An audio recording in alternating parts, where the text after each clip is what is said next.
And then on Thursday, just as a little plug, I'll bring us a little bit more up to date on what's been going on in the UK with the settlements and similar organisations.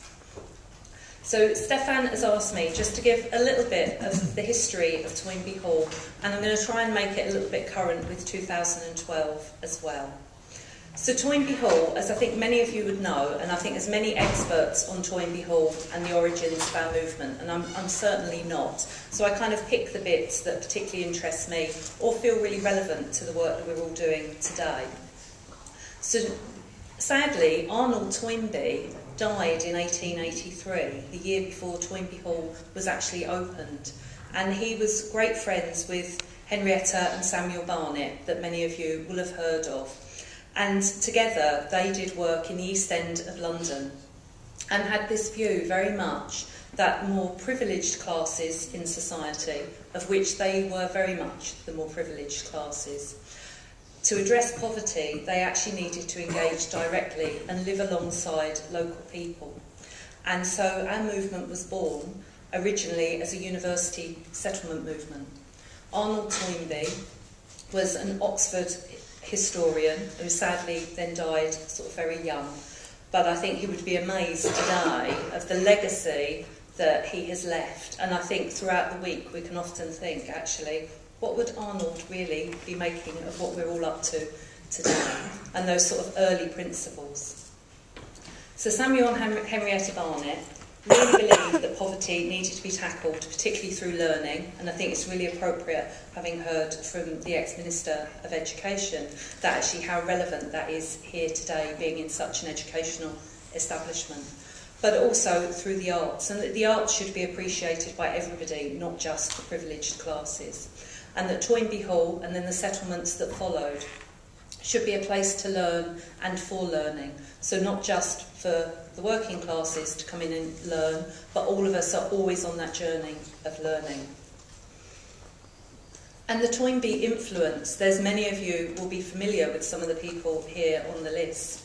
In those early days, many people lived in Toynebee Hall alongside the Barnetts and saw the work in practice. So Stanton Coit, I do apologise if I'm pronouncing any of your founders' names wrong. Stanton Coit, of course, then went to New York and developed University Settlement.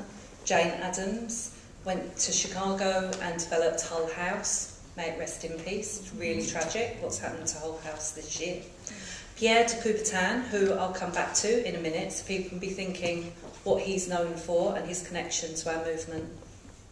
And then in the UK, William Beveridge and Clement Attlee were really critical figures. William Beveridge is very much who we would see in the UK as being the father of our welfare state, and his studies and report in the 1940s at the end of the Second World War.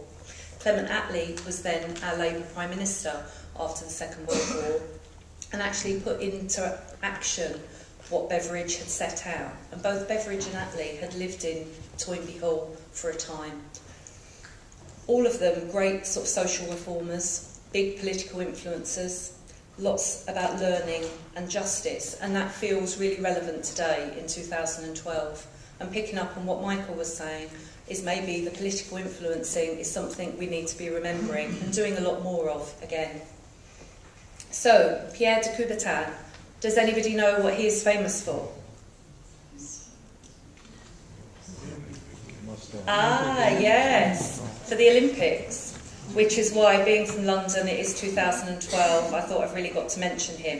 And I'm going to have to read a couple of bits about him because I don't know it by heart. Now, Pierre de Coubertin revived in 1896 the modern-day Olympics, and Toynebee Hall have produced a booklet on de Coubertin because obviously the build-up for the Olympics. And it's on the Toynebee Hall website, which I've got details of at the end.